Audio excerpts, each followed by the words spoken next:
o que torna um predador verdadeiramente letal.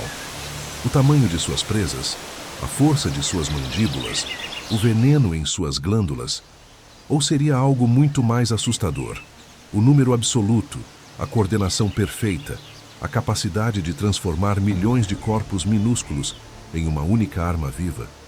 Quando pensamos na Amazônia, imaginamos onças espreitando nas sombras, anacondas enroladas em galhos sobre rios escuros, jacarés aguardando nas margens lamacentas. Gigantes, predadores que inspiram respeito imediato pelo tamanho, pela força bruta, pela capacidade óbvia de matar. Mas essa é a ilusão que a floresta quer que você acredite. Porque enquanto olhamos para cima, fascinados pelos grandes caçadores das copas e das águas, o verdadeiro terror da selva está acontecendo embaixo dos nossos pés, invisível aos olhos desatentos, silencioso como a morte que traz. A Amazônia não é apenas uma floresta, é um campo de batalha microscópico, onde se trava a guerra mais brutal, mais antiga e mais implacável do planeta Terra. Uma guerra que não envolve rugidos ou saltos espetaculares, mas marchas coordenadas e emboscadas cirúrgicas. Um conflito onde o sangue derramado é medido em gotas invisíveis, mas a escala da carnificina rivaliza com qualquer massacre da natureza. Esta não é a história dos gigantes que você conhece. Esta é a crônica dos pequenos deuses da destruição. Nas profundezas do subsolo amazônico, onde a luz nunca penetra e o ar é denso de umidade e decomposição, exércitos com milhões de soldados se organizam em formações de guerra que fariam generais humanos parecerem amadores. Esses não são guerreiros ocasionais. São máquinas biológicas projetadas por 100 milhões de anos de evolução para uma única função: avançar, consumir, dominar. Cada indivíduo é dispensável. Cada batalhão é substituível. Mas juntos, são uma maré viva que transforma tudo em seu caminho em um cemitério. Acima, nas sombras das árvores gigantes, entre raízes retorcidas e sob camadas de folhas apodrecidas, outro tipo de terror espera. Não em número, mas em perfeição individual. Predadores solitários cujo tamanho desafia a lógica dos aracnídeos, cujas presas são longas como unhas humanas, cujo veneno pode paralisar criaturas 10 vezes maiores que elas. Esses são os assassinos das sombras, mestres da emboscada, arquitetos da morte súbita. Onde os exércitos confiam no número, essas criaturas confiam na precisão absoluta, na paciência infinita, na violência explosiva quando o momento certo chega. O que acontece quando esses dois mundos colidem? Quando a inteligência coletiva encontra a letalidade individual? Quando milhões de mandíbulas enfrentam presas carregadas de neurotoxinas? Quando a estratégia de enxame testa os limites da resistência solitária? Este vídeo vai revelar uma verdade que a maioria das pessoas nunca considerou. A Amazônia não é governada por aqueles que rugem mais alto ou nadam mais rápido. O verdadeiro poder na floresta mais biodiversa do mundo pertence àqueles que são pequenos o suficiente para serem ignorados, numerosos o suficiente para serem inevitáveis, ou letais o suficiente para que um único erro signifique morte instantânea. Você está prestes a testemunhar o confronto entre formigas gigantes e aranhas colossais. E quando terminar, nunca mais olhará para o chão da floresta da mesma forma. Porque se há uma lição que a Amazônia ensina com brutalidade cristalina, é esta: o perigo real nunca anuncia sua chegada. Ele marcha em silêncio. Ele espera imóvel. E quando ataca, já é tarde demais para perceber que você nunca teve chance alguma. Se você acha que sabe quem realmente governa a selva amazônica, prepare-se para ter todas as suas certezas despedaçadas.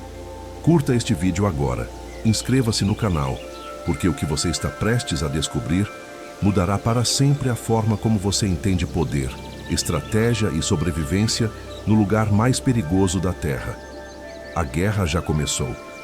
E você nem sabia que estava acontecendo. Esqueça tudo o que você pensa saber sobre formigas. Esqueça a imagem do inseto inofensivo carregando migalhas no quintal, da criatura que você espanta com um sopro, do bichinho que parece existir apenas para nos irritar em piqueniques. Essa ilusão confortável é o maior erro que alguém pode cometer ao entrar na Amazônia. Porque aqui, nas profundezas da floresta mais densa do planeta, as formigas não são incômodos. São forças da natureza disfarçadas de insetos. São a personificação viva do que acontece quando a evolução decide que o verdadeiro poder não está no tamanho de um corpo, mas na sincronização perfeita de milhões deles. Na Amazônia, uma única colônia de formigas correição pode abrigar até 50 milhões de indivíduos. 50 milhões. Para colocar isso em perspectiva, isso é mais que a população inteira de países como Espanha ou Argentina, toda organizada sob um único comando biológico, movendo-se com uma coordenação que desafia qualquer exército humano jamais criado. E essas não são formigas comuns. São operárias especializadas em guerra. Soldados com mandíbulas do tamanho de lâminas proporcionais, cegas, mas equipadas com sistemas de comunicação química tão sofisticados que podem transmitir ordens complexas através de feromônios em questão de segundos. Elas não enxergam o mundo. Elas o sentem, o cheiram, o degustam através de antenas que detectam moléculas específicas a metros de distância. Quando uma colônia de formigas correição decide marchar, a própria floresta treme. Literalmente. Animais que vivem no chão da selva desenvolveram instintos específicos para detectar a vibração característica de milhões de patas batendo simultaneamente no solo. Pássaros aprenderam a seguir essas marchas, não para atacar as formigas, mas para capturar os insetos desesperados que fogem da carnificina. Porque essas formigas não constroem ninhos permanentes. São nômades da destruição, movendo-se em ondas vivas que podem alcançar 20 metros de largura e centenas de metros de comprimento. Imagine um rio. Agora imagine que cada gota desse rio tem mandíbulas afiadas como navalhas e fome insaciável. A coluna avança como uma maré negra e implacável, devorando tudo que é feito de carne em seu caminho. Grilos que tentam pular são interceptados no ar. Besouros que se enterram são desenterrados. Escorpiões que erguem seus ferrões conseguem matar dezenas antes de serem desmembrados por centenas. Lagartos correm, mas não há velocidade que escape de um cerco de milhões. Até filhotes de aves que caem dos ninhos, ainda com penas macias e olhos fechados, são consumidos em minutos, reduzidos a esqueletos limpos com eficiência cirúrgica. Nada escapa. Absolutamente nada sobrevive ao contato direto com a maré. O mais aterrorizante não é a violência individual de cada formiga, mas a matemática brutal da carnificina coletiva. Uma única operária pode não ser ameaçadora. 10 podem ser irritantes. 100 começam a ser preocupantes. Mas quando milhões atacam simultaneamente, quando cobrem cada centímetro do corpo da presa, quando penetram cada orifício, cada ferida, cada ponto vulnerável, o resultado é uma morte tão eficiente que parece industrial. Cientistas documentaram casos onde formigas correição limparam completamente uma área de 15 metros quadrados de toda a vida animal em menos de 3 horas. Cada inseto, cada aranha, cada pequeno vertebrado, reduzido a pedaços microscópicos carregados de volta informação organizada para alimentar as larvas da colônia. A comunicação entre elas é uma sinfonia química de complexidade impressionante. Quando uma operária encontra uma presa grande demais para carregar sozinha, ela libera um feromônio específico de recrutamento. Dezenas respondem imediatamente ao chamado químico. Essas dezenas, ao chegarem e confirmarem a presa, liberam mais feromônios de reforço. Centenas chegam em minutos. O sinal se amplifica exponencialmente até que milhares de soldados convergem para o alvo em formação coordenada, cercando, dividindo, conquistando com precisão militar. É uma inteligência emergente, um cérebro distribuído onde nenhuma formiga individual possui mais que 1 milhão de neurônios, mas o coletivo resolve problemas espaciais e logísticos com eficiência que envergonharia supercomputadores modernos. Mas as formigas correição são apenas metade da história. Se elas são os invasores nômades, as hordas mongóis do mundo dos insetos, então as formigas cortadeiras são os construtores de Roma. as arquitetas de impérios subterrâneos que rivalizam em complexidade com qualquer megacidade humana. Suas colônias não são simples buracos na terra. São estruturas de engenharia que fariam arquitetos modernos pausarem em admiração. Uma colônia madura pode se estender por mais de 50 metros quadrados de área e atingir profundidades de 8 metros, com milhares de câmaras interconectadas por túneis que seguem princípios de ventilação que humanos só descobrimos séculos atrás. Dentro desses complexos subterrâneos, milhões de formigas executam tarefas altamente especializadas. Operárias forrageiras saem em trilhas organizadas para cortar folhas, pétalas e outros materiais vegetais. Carregadoras transportam fragmentos que podem pesar 10 vezes seu próprio peso corporal de volta ao ninho. Jardineiras recebem esse material, mastigam em polpa úmida e o depositam cuidadosamente em jardins de fungos mantidos em câmaras com temperatura e umidade rigorosamente controladas. Amas cuidam de milhões de larvas em berçários separados.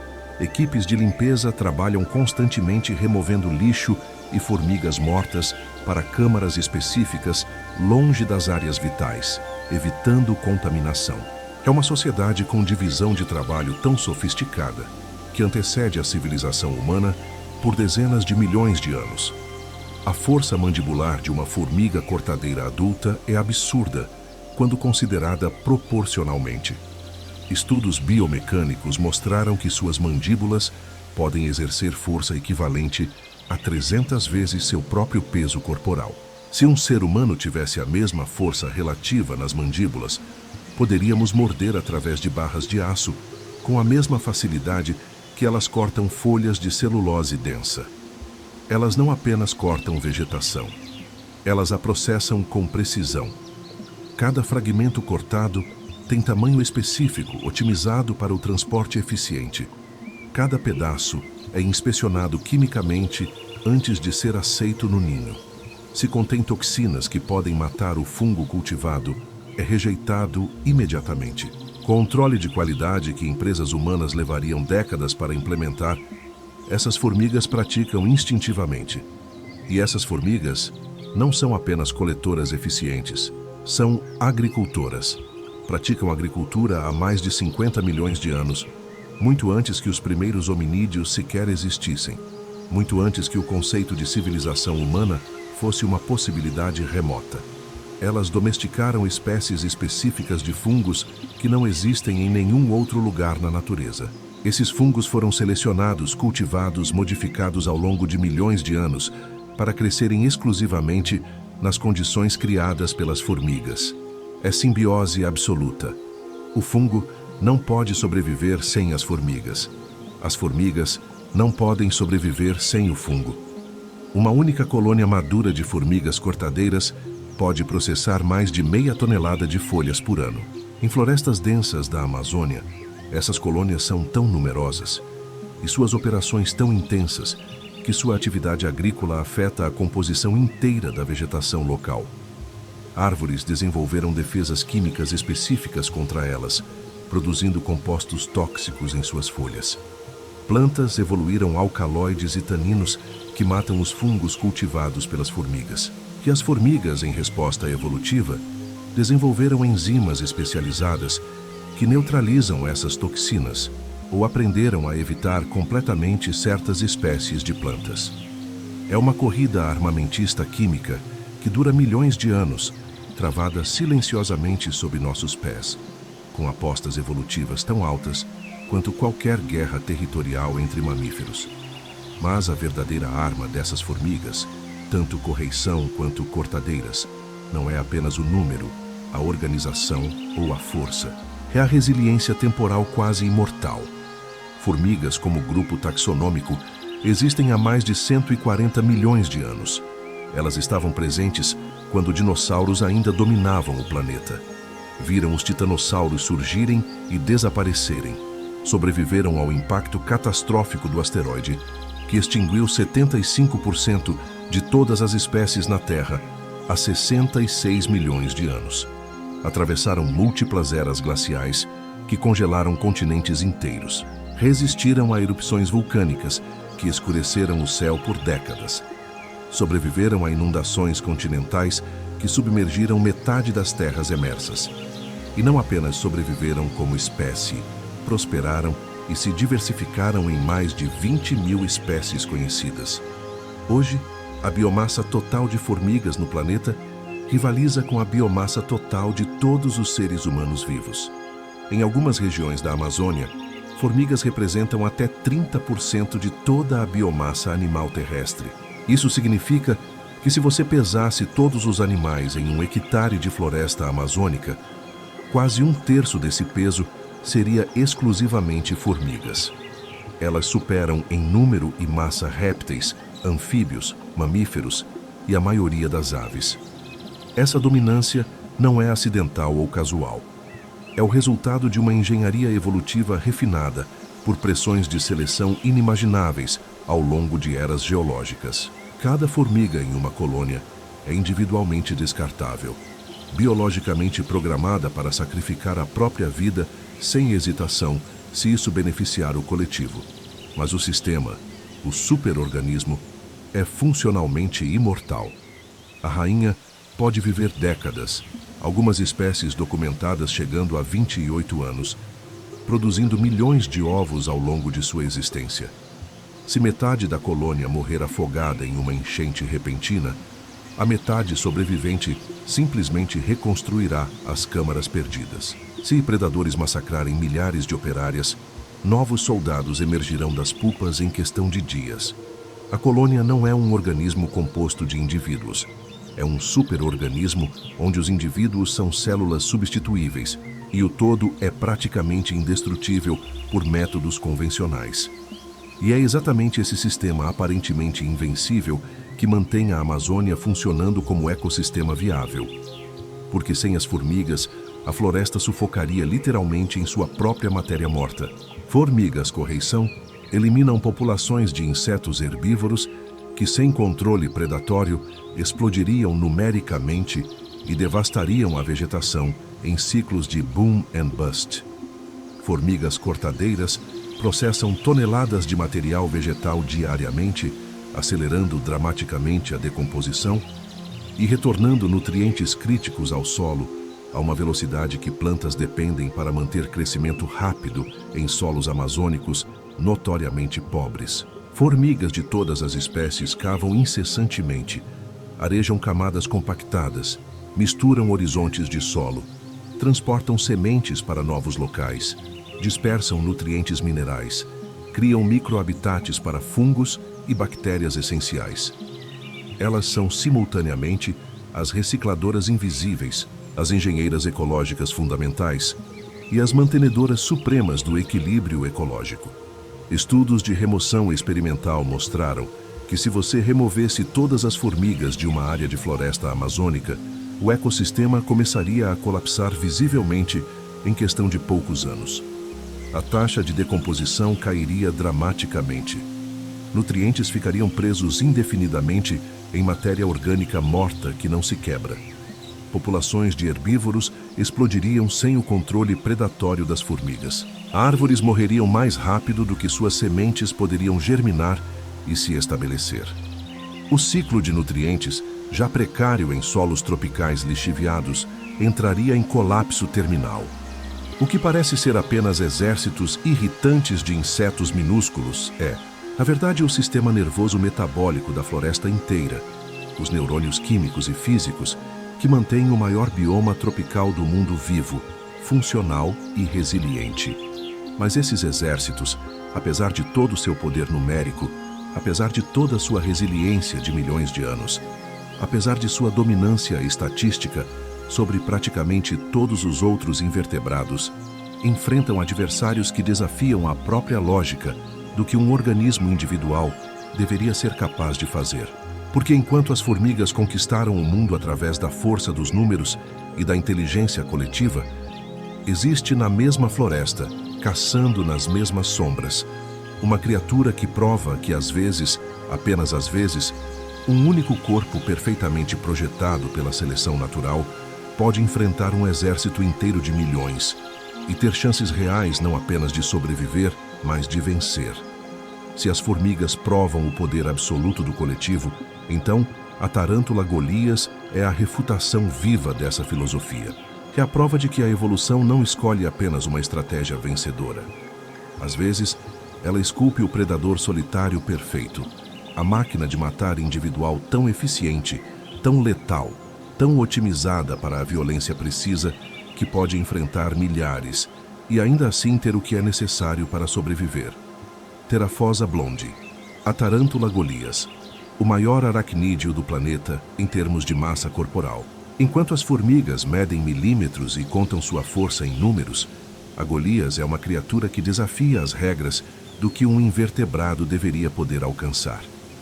Com uma envergadura de pernas que pode ultrapassar 30 centímetros, equivalente ao tamanho de um prato de jantar, e um peso que chega a 170 gramas, mais pesada que muitos roedores adultos, esta aranha não é apenas grande, é uma aberração evolutiva, um experimento da natureza testando os limites físicos do exoesqueleto de quitina.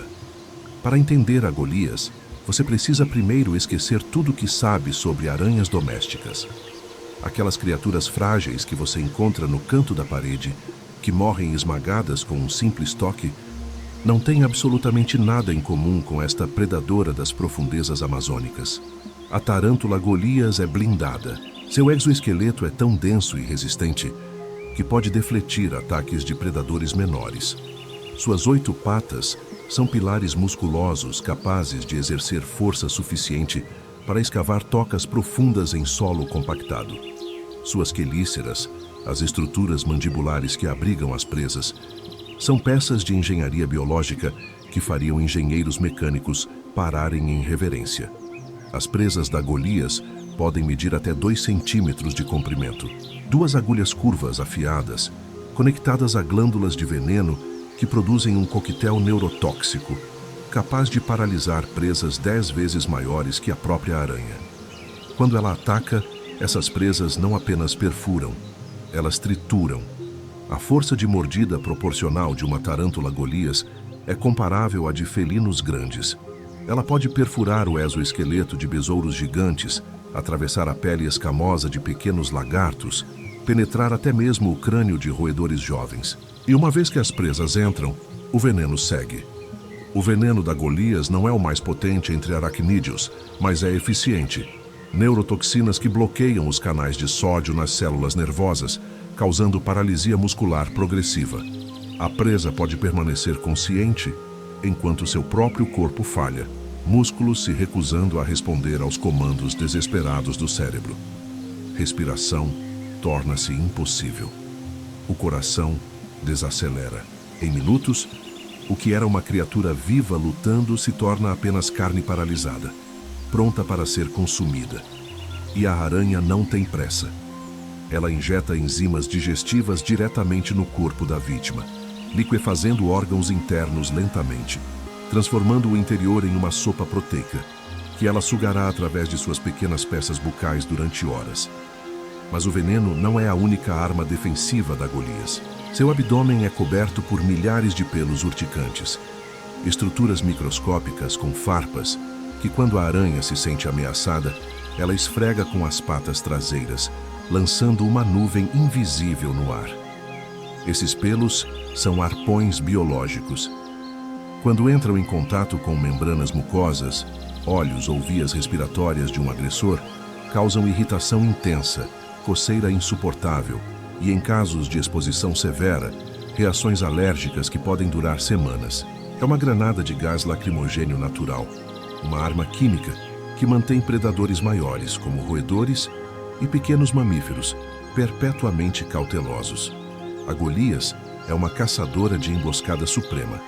Ela não tece teias elaboradas para capturar presas, como fazem muitas outras aranhas. Suas teias são simples forros para sua toca subterrânea, sensores sísmicos que detectam vibrações. Ela vive em buracos que ela mesma escava, túneis que podem descer meio metro na terra úmida da floresta. Ali ela espera, imóvel, completamente silenciosa. Seu metabolismo reduzido a quase nada, economizando energia por dias, semanas se necessário. até que os pelos sensoriais ultrassensíveis em suas patas detectem a vibração específica de uma presa se aproximando. E então a explosão. De completa imobilidade à violência total em frações de segundo, a Golias salta da toca com velocidade que desafia a física de seu próprio peso. Suas patas se estendem, presas abertas, corpo inteiro transformado em um míssil de quitina e músculo. O ataque é tão rápido que a maioria das presas não tem tempo sequer de registrar o movimento antes de estarem presas. Veneno já sendo injetado, luta já decidida. Essa é a eficiência da predação solitária levada ao extremo.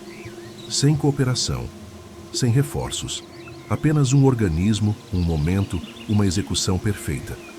Mas a tarântula Golias não é apenas uma matadora eficiente. Ela é uma biblioteca viva de soluções evolutivas que a humanidade apenas recentemente começou a estudar e compreender. E é aqui que a história deixa de ser apenas sobre um predador da selva e se torna sobre nós, sobre o que podemos aprender, sobre o que já estamos roubando desses mestres de 8 patas. A seda produzida por aranhas, incluindo variações usadas pela Golias para forrar sua toca, é um dos materiais mais extraordinários conhecidos pela ciência.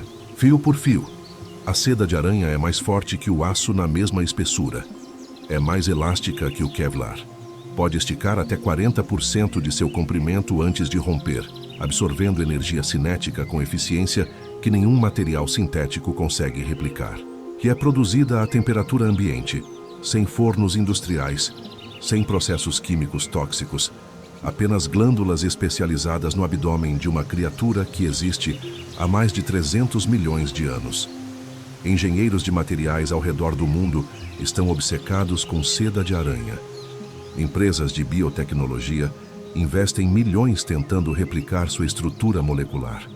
Porque se pudéssemos produzir seda de aranha em escala industrial, revolucionaríamos múltiplas indústrias, cabos para pontes que são mais leves e mais fortes que aço, suturas cirúrgicas que se dissolvem naturalmente e nunca causam rejeição imunológica, coletes à prova de balas mais leves e mais eficientes que qualquer coisa disponível hoje, tendões artificiais para cirurgias ortopédicas que têm a elasticidade exata dos tecidos humanos naturais.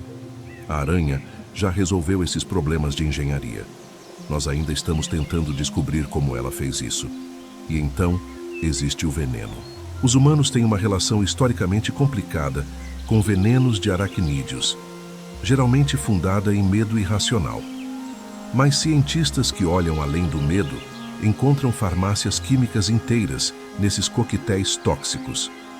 Venenos de tarântulas amazônicas contêm peptídeos únicos, pequenas proteínas que interagem com canais iônicos em células nervosas, de maneiras que nunca observamos em nenhuma outra fonte natural. Pesquisadores já isolaram compostos de venenos de tarântulas que estão sendo testados como analgésicos potencialmente mais eficazes e menos viciantes que opioides. Imagine um medicamento para dor crônica que funciona bloqueando seletivamente apenas os canais de dor, sem afetar outras funções neurológicas, sem criar dependência química. Vários desses compostos estão atualmente em ensaios clínicos.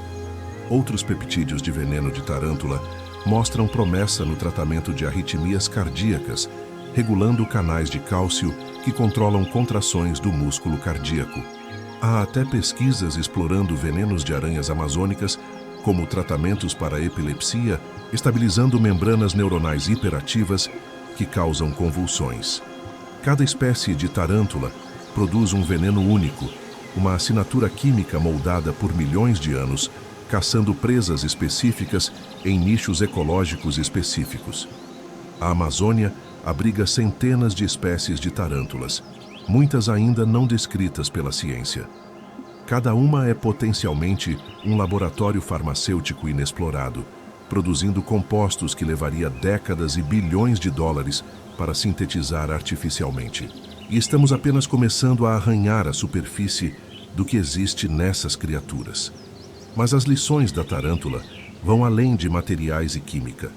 Existe sabedoria na própria estratégia de vida solitária que ela representa. enquanto as formigas nos ensinaram sobre cooperação, divisão de trabalho, e o poder do coletivo, a Golias ensina sobre eficiência individual, sobre autossuficiência absoluta, sobre a perfeição que pode ser alcançada quando um único organismo é otimizado para uma única função com precisão laser. Organizações humanas estudam algoritmos baseados em colônias de formigas para otimizar logística e redes. Esses algoritmos, chamados apropriadamente de otimização por colônia de formigas, são usados por empresas de transporte para planejar rotas de entrega, por provedores de internet para rotear dados através de redes complexas, até mesmo por planejadores urbanos para otimizar fluxos de tráfego. A ideia central é simples, mas poderosa. Agentes individuais simples, seguindo regras básicas e deixando rastros químicos para outros seguirem, podem coletivamente resolver problemas de otimização que são computacionalmente impossíveis de resolver por métodos tradicionais. Mas o modelo da tarântula também tem aplicações. Em robótica, engenheiros estudam a biomecânica de aranhas caçadoras para desenvolver robôs de busca e resgate que podem navegar terrenos irregulares com estabilidade impossível para rodas ou esteiras. O sistema de 8 patas distribuídas igualmente ao redor do corpo oferece redundância e estabilidade, que designers de robôs, só recentemente, começaram a apreciar completamente. Se uma pata falha, as outras 7 compensam automaticamente. Se o terreno é irregular, cada pata se ajusta independentemente. É engenharia elegante embutida em uma criatura que a maioria das pessoas tem medo de tocar. A estratégia de caça de emboscada da tarântula, baseada em paciência absoluta, seguida de violência explosiva, ecoa em táticas militares humanas desenvolvidas, independentemente em culturas ao redor do mundo. Caçadores de elite, atiradores de precisão, operações especiais, todos entendem o mesmo princípio. Economize energia, espere o momento perfeito, execute com precisão máxima. Não há segunda chance. A Golias vive esse princípio há milhões de anos, refinado pela seleção natural até que não há desperdício, não há movimento desnecessário, apenas eficiência mortal. E talvez a lição mais profunda seja sobre resiliência através da adaptação. Tarântulas como grupo existem há mais de 300 milhões de anos. Elas sobreviveram a todas as mesmas extinções em massa que as formigas, mas através de uma estratégia completamente oposta. Não através de números, mas através de robustez individual. Não através de colônias, mas através de territórios solitários. Não através de cooperação, mas através de domínio pessoal absoluto de um nicho. E ambas as estratégias funcionaram. Ambas resultaram em linhagens que atravessaram eras geológicas inteiras. A natureza não escolhe vencedores, baseado em filosofia. Ela testa estratégias contra a realidade brutal da sobrevivência. E tanto o exército quanto o assassino solitário passaram no teste repetidamente, ao longo de centenas de milhões de anos. Isso nos força a questionar nossas próprias suposições sobre organização, sobre poder, sobre qual é a melhor forma de não apenas sobreviver, mas prosperar em um mundo hostil. A Amazônia é um arquivo vivo de soluções. Cada criatura é um manual de estratégias testadas em batalha ao longo de eras. As formigas escreveram o livro sobre cooperação e força coletiva. A tarântula Golias escreveu o livro sobre excelência individual e precisão letal. E nós, humanos, com nossos 200 mil anos de existência como espécie, ainda estamos aprendendo a ler ambos os textos. Mas aqui está a virada crítica na história. Porque essas duas filosofias de sobrevivência, o exército e a assassina, não existem em universos separados. Eles compartilham a mesma floresta, caçam no mesmo chão escuro e, inevitavelmente, eventualmente, seus caminhos se cruzam. O que acontece quando a paciência solitária da Golias é interrompida pela marcha implacável de 50 milhões de soldados? O que acontece quando a força individual perfeita encontra o número absoluto? Qual dessas estratégias de milhões de anos prevalece quando filosofias opostas colidem em combate direto? A resposta está esperando nas sombras da floresta, e é mais brutal, mais complexa, e mais reveladora sobre a natureza do poder do que qualquer coisa que possamos imaginar sentados confortavelmente longe do chão mortal da Amazônia. Existe um momento na floresta amazônica que poucos humanos testemunharam e ainda menos compreenderam completamente. É o momento quando o território de uma tarântula Golias, aquele pedaço sagrado de chão que ela defende há meses ou anos, é invadido pela onda negra de uma colônia de formigas correição em marcha. É o encontro entre duas filosofias evolutivas opostas, duas estratégias de sobrevivência, refinadas por milhões de anos, testadas contra todas as adversidades que a Terra poderia oferecer. E é, sem exceção, brutal. A aranha detecta primeiro através de vibração. Seus pelos sensoriais, cada um ajustado para frequências específicas, captam o tremor coletivo de milhões de patas batendo no solo como tambores distantes de guerra. Ela não entende o conceito de exército, mas seus instintos, gravados no código genético através de incontáveis gerações, reconhecem a assinatura da morte aproximando. Não há medo no sentido humano, apenas cálculo frio. Ficar ou fugir. Defender o território ou abandoná-lo para a maré viva. Quando a primeira onda de exploradoras alcança a entrada da toca, a Golias está pronta. Posicionada logo abaixo da superfície, corpo tenso como uma armadilha prestes a disparar. As formigas não entram cegamente. Elas investigam. Antenas tocam a entrada, cheirando quimicamente os sinais de perigo. Algumas avançam cautelosamente.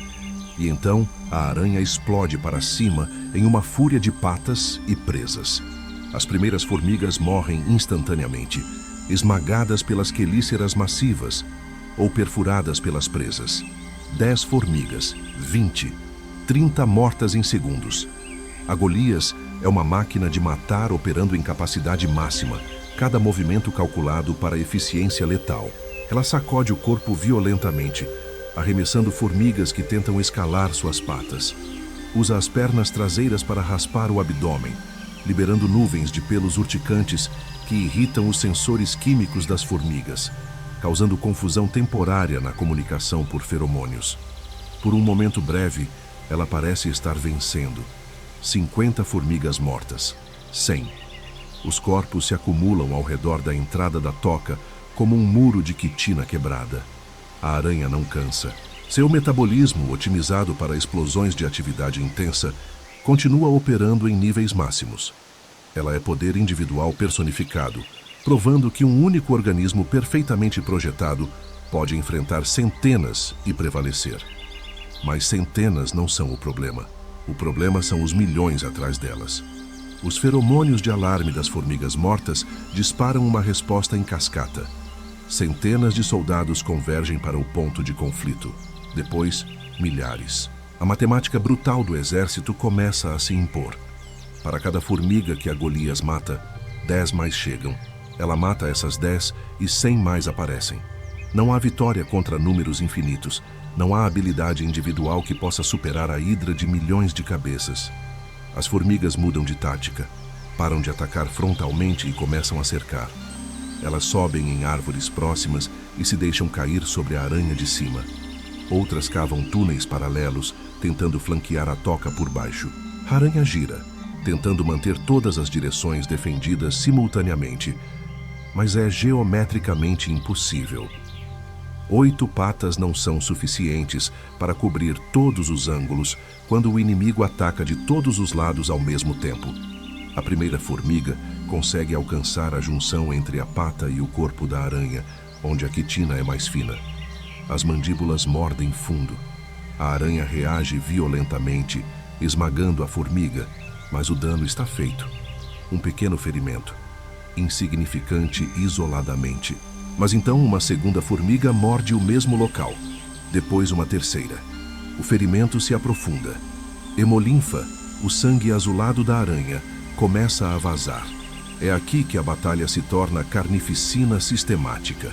O cheiro da hemolinfa atrai mais soldados. Formigas começam a focar nas juntas das patas, nos olhos vulneráveis, na boca. A Golias mata centenas, talvez milhares, mas há sempre mais. Ela tenta recuar para dentro da toca, mas formigas já estão lá dentro, tendo encontrado entradas alternativas. Ela tenta fugir da toca completamente, mas está cercada por um mar vivo de mandíbulas. A morte, quando finalmente chega, não é rápida. Formigas não matam através de veneno instantâneo ou mordidas fatais únicas. Elas desmembram, metodicamente, sistematicamente, como cirurgiões da destruição. Uma pata é separada do corpo através de centenas de pequenas mordidas coordenadas. Depois outra. A aranha, ainda viva, ainda tentando lutar com as patas restantes, é progressivamente desmantelada. Não por crueldade, mas por eficiência. É assim que formigas transportam presas grandes, dividindo em pedaços carregáveis. Em 2 horas, onde havia uma tarântula Golias, rainha solitária de seu território, há apenas fragmentos sendo carregados em formação organizada, de volta para alimentar as larvas da colônia. A toca vazia é rapidamente inspecionada e abandonada. A maré negra continua marchando, indiferente ao drama individual que acabou de acontecer. Para a colônia foi apenas mais uma refeição. Para a aranha, foi o fim de uma linhagem que sobreviveu 300 milhões de anos. Mas isso não é sempre o resultado. Em casos raros documentados por cientistas pacientes o suficiente para observar, a Golias vence. Acontece quando ela detecta a maré cedo o suficiente e simplesmente abandona a toca, escalando alto em uma árvore onde formigas terrestres não podem segui-la eficientemente. Acontece quando a colônia é pequena ou quando a linha de marcha passa rapidamente sem focar naquele território específico. Acontece quando a aranha consegue matar tantas exploradoras iniciais que os feromônios de alarme se diluem antes que o reforço maciço chegue. Essas vitórias são lições sobre tempo, posicionamento e sorte. Provam que mesmo contra adversidades numericamente impossíveis, a excelência individual pode encontrar caminhos para a sobrevivência. Não através de confronto direto, mas através de adaptação, de reconhecer quando lutar e quando estrategicamente retirar. A natureza não romantiza a coragem suicida. Ela premia a inteligência de viver para caçar outro dia. Mas aqui está a verdade devastadora que deveria fazer todos nós pausarem. Essa guerra entre filosofias evolutivas, essa batalha travada por milhões de anos, pode estar chegando ao fim. E não porque uma estratégia finalmente provou ser superior, mas porque nós, os observadores, os estudantes dessas mestras da sobrevivência, estamos destruindo o campo de batalha inteiro enquanto elas lutam. Estamos queimando a Amazônia a uma taxa de destruição que envergonharia qualquer força natural na história da Terra. 17% da floresta já foi convertida em pasto e agricultura. Isso são milhões de hectares, onde formigas construíram impérios subterrâneos por gerações, onde tarântulas estabeleceram territórios passados de fêmea para fêmea através de décadas. Tudo queimado, buldozerado, erradicado em meses. Uma colônia de formigas cortadeiras pode levar 20 anos para atingir maturidade completa. 20 anos de construção constante, de expansão cuidadosa, de refinamento de jardins de fungos que são bibliotecas genéticas únicas. Uma única temporada de desmatamento destrói centenas dessas colônias. As rainhas morrem queimadas. Os fungos cultivados, espécies que não existem em nenhum outro lugar do universo, são extintos sem registro, sem documentação, sem que sequer soubéssemos que existiam. Tarântulas Golias levam 4 a 5 anos para alcançar maturidade sexual. As fêmeas podem viver 15 a 25 anos se deixadas em paz. Cada uma é um arquivo genético de adaptações para sobreviver especificamente naquele pedaço de floresta, naquele microclima, caçando aquelas presas específicas. Quando desmatamos, quando queimamos, não matamos apenas indivíduos. Eliminamos linhagens evolutivas inteiras que representam milhões de anos de solução de problemas biológicos. E então, existem os agrotóxicos. Formigas cortadeiras são vistas como pragas pela agricultura industrial. Fazendeiros despejam inseticidas diretamente nas colônias, matando milhões com venenos que persistem no solo por anos. O que eles não percebem, o que a maioria se recusa a aceitar, é que essas mesmas colônias que destroem são os pilares ecológicos que mantém a saúde do solo que suas próprias plantações dependem a longo prazo. Removam as formigas e a taxa de decomposição colapsa. Nutrientes param de circular. O solo morre lentamente, requerindo doses cada vez maiores de fertilizantes sintéticos, que envenenam lençóis freáticos. Os mesmos venenos matam aranhas indiretamente, contaminam suas presas, alteram seus comportamentos reprodutivos. Tarântulas expostas a certos pesticidas mostram comportamentos de caça errática, falham em detectar presas corretamente, constroem tocas em locais inadequados. É envenenamento subletal que não mata imediatamente, mas destrói lentamente a capacidade de sobrevivência da espécie. E depois, existe o tráfico.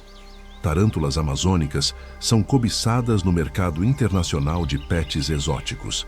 Caçadores ilegais removem centenas de indivíduos da floresta, focando especialmente em fêmeas adultas reprodutoras porque são maiores e mais valiosas.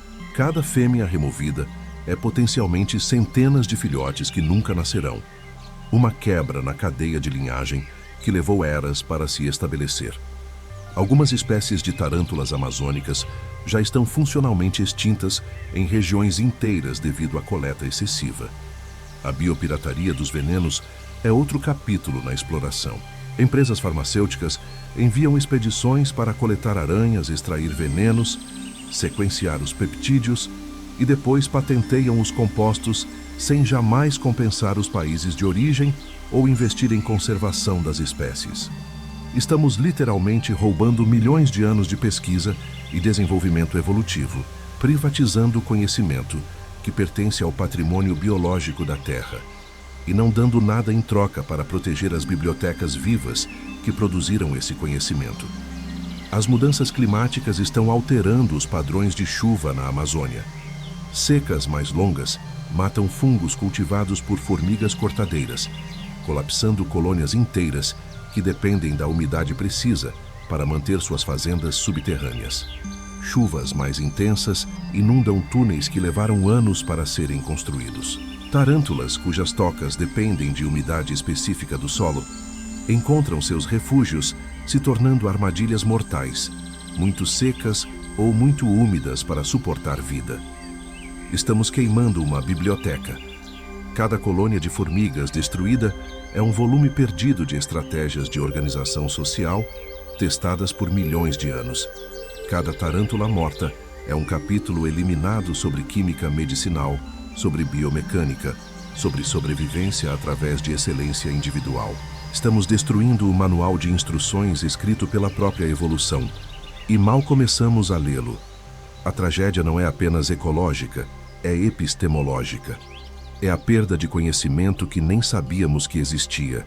Quantas espécies de tarântulas foram extintas antes que cientistas as descrevessem? Quantos peptídeos únicos em seus venenos, que poderiam ter curado doenças humanas, desapareceram sem deixar rastro? Quantas colônias de formigas, com variações genéticas únicas em comportamento e organização, foram eliminadas antes que pudéssemos estudá-las? A Amazônia é um laboratório vivo que operou continuamente por dezenas de milhões de anos, realizando experimentos evolutivos em escala e complexidade que jamais poderíamos replicar artificialmente. E estamos destruindo esse laboratório para criar pasto para gado que alimentará hambúrgueres consumidos e esquecidos em minutos. A desproporção entre o que perdemos e o que ganhamos é tão grotesca que gerações futuras olharão para nós com a mesma perplexidade que sentimos ao pensar em bibliotecas antigas sendo queimadas por conquistadores ignorantes. A guerra entre formigas e aranhas continuará enquanto houver floresta. Mas a floresta está encolhendo, o campo de batalha está sendo sistematicamente eliminado. E quando as últimas colônias de formigas forem envenenadas, quando as últimas tarântulas forem coletadas ou tiverem seus habitats queimados, a guerra terminará. Não com vitória de uma estratégia sobre outra, mas com silêncio absoluto. O silêncio da extinção. O silêncio que vem quando destruímos não apenas vidas individuais, mas possibilidades evolutivas inteiras. Mas a história não precisa terminar em silêncio. porque algo está mudando. Lentamente, dolorosamente lento para aqueles que entendem a urgência, mas mudando. Existe um despertar acontecendo, uma mudança na consciência coletiva sobre o que realmente significa perder a Amazônia. E não estamos falando apenas de árvores e oxigênio. Estamos falando de perder os arquitetos, os engenheiros, os químicos, os estrategistas que construíram sistemas funcionando perfeitamente há milhões de anos antes de aprendermos a acender fogo. Cientistas ao redor do mundo estão correndo contra o tempo para documentar o que ainda existe. Projetos de mapeamento genético estão catalogando espécies de formigas amazônicas em um ritmo sem precedentes, sequestrando o DNA antes que linhagens inteiras desapareçam. Cada amostra coletada é um backup biológico, uma cópia de segurança da informação genética que levou 100 milhões de anos para ser escrita.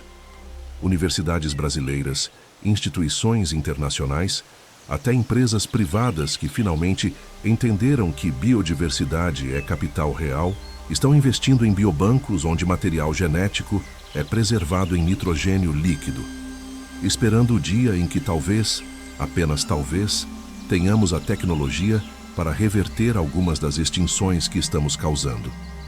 Há pesquisadores passando anos inteiros nas profundezas da floresta, não procurando o espetacular, mas documentando o comum que está se tornando raro.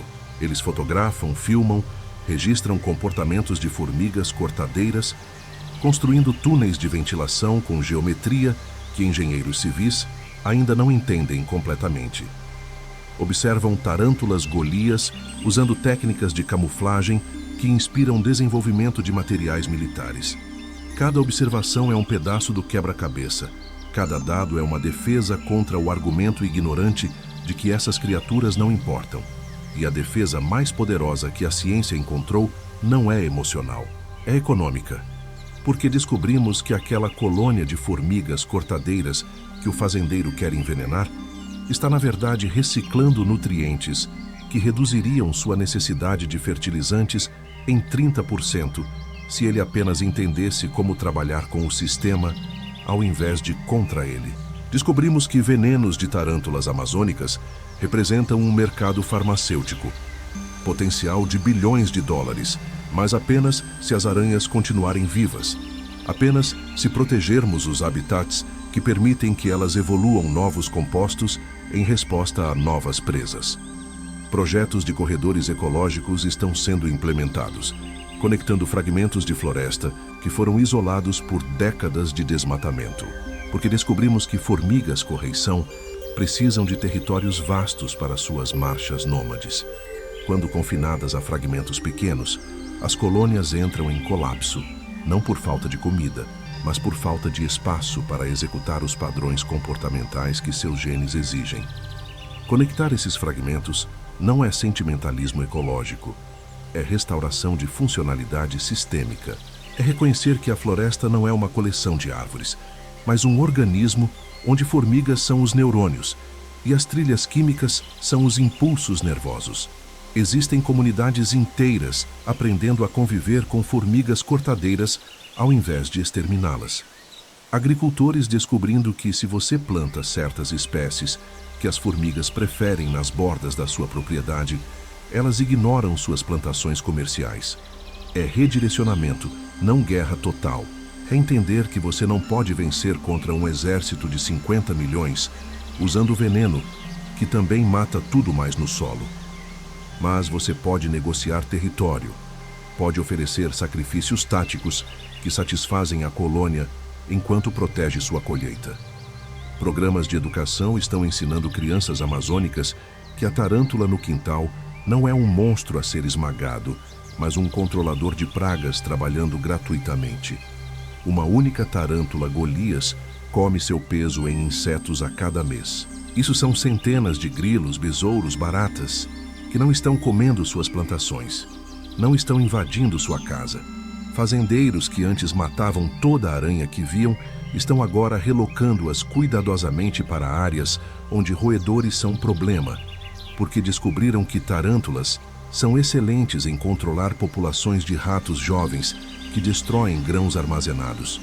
O ecoturismo está descobrindo que pessoas pagarão quantias absurdas para ver uma tarântula Golias em seu habitat natural, ou para observar uma marcha de formigas correição devorando tudo em seu caminho.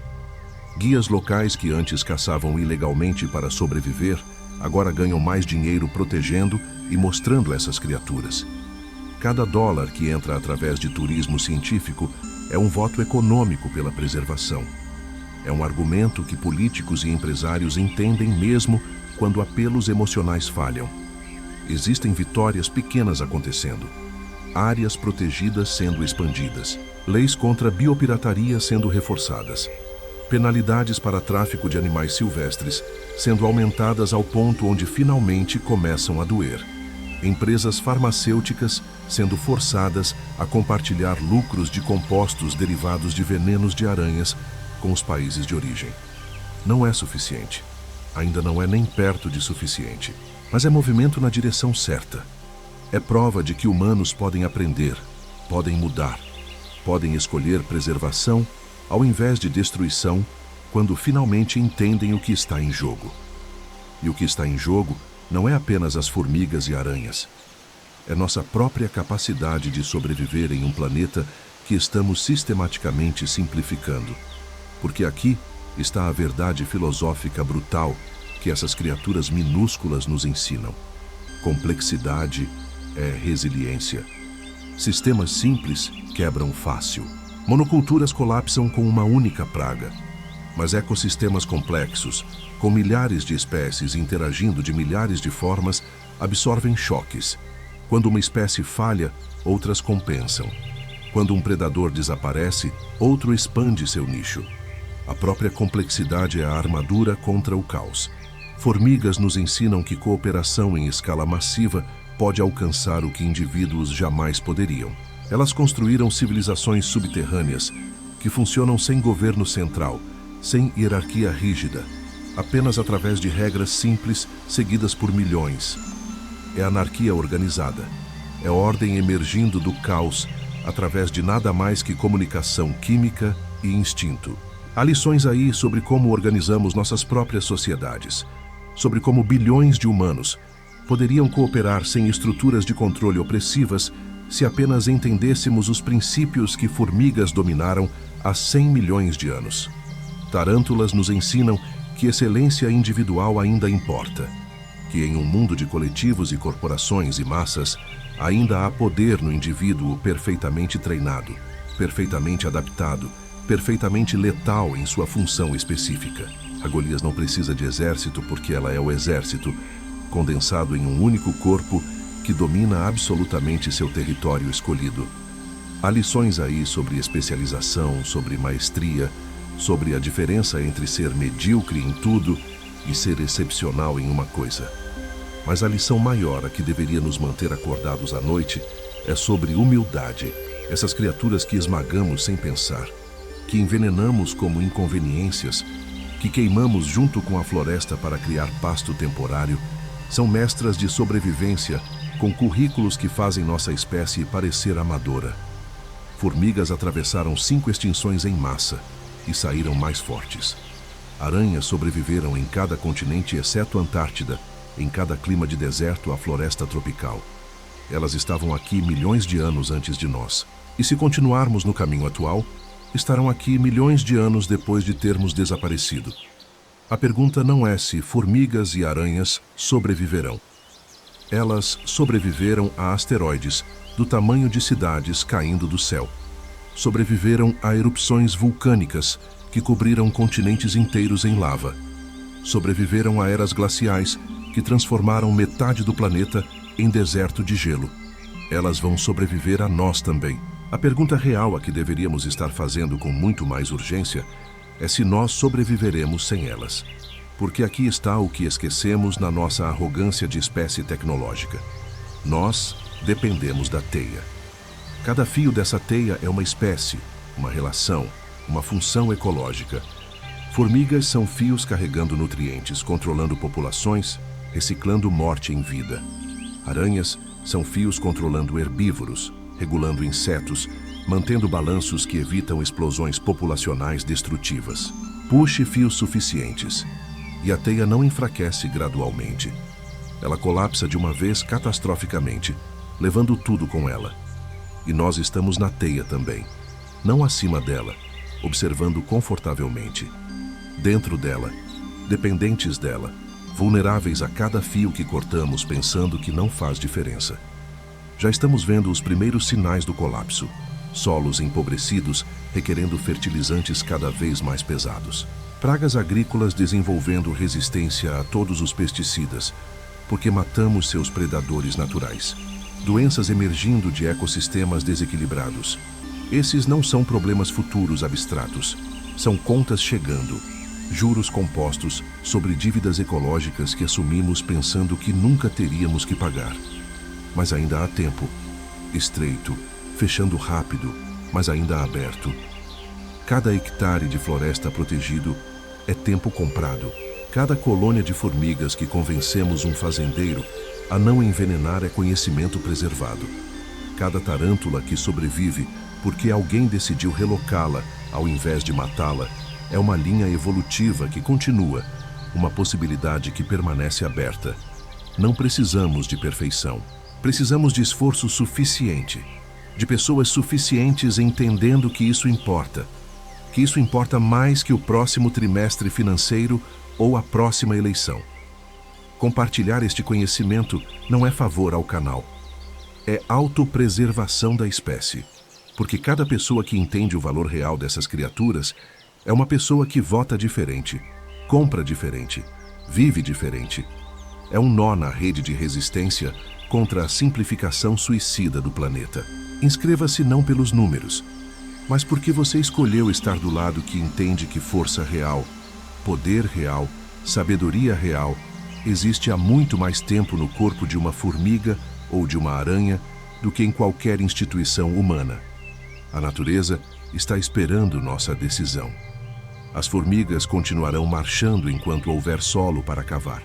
As aranhas continuarão caçando enquanto houver sombras para se esconder. Elas não precisam de nós, mas nós, com nossa fragilidade de espécie jovem e arrogante, precisamos desesperadamente delas. Precisamos dos sistemas que elas mantêm. Precisamos das lições que elas ensinam. Precisamos da complexidade que elas representam, porque descobrimos tarde demais que complexidade não é luxo, é necessidade. Que a diferença entre um planeta vivo e um deserto estéril, que produz apenas os produtos mais básicos por mais algumas décadas antes de colapsar completamente. No subsolo da floresta amazônica, neste exato momento, exércitos de milhões marcham através de túneis que representam décadas de engenharia coletiva.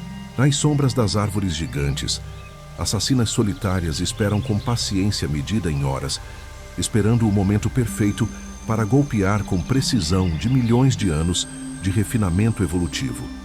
Elas estão travando a guerra mais antiga da Terra, uma guerra de estratégias opostas que ambas funcionam, ambas sobrevivem, ambas merecem existir. A pergunta que fica flutuando no ar úmido da floresta, a pergunta que deveria ecoar em cada sala de reunião e parlamento e sala de aula, é simples e aterrorizante. Quando essa guerra terminar, porque queimamos o campo de batalha? Quando o silêncio da extinção substituir o sussurro de milhões de patas e o estalar de mandíbulas antigas, quem restará para herdar o deserto que criamos? E quando estivermos sozinhos nesse deserto, quando todas as criaturas complexas e antigas tiverem desaparecido, finalmente entenderemos que poder real nunca esteve em nós. Estava naquilo que fomos arrogantes o suficiente para destruir. A natureza está esperando. A guerra continua. Você está pronto para escolher de que lado da história quer estar? Do lado que entendeu tarde demais? Ou do lado que agiu quando ainda havia tempo?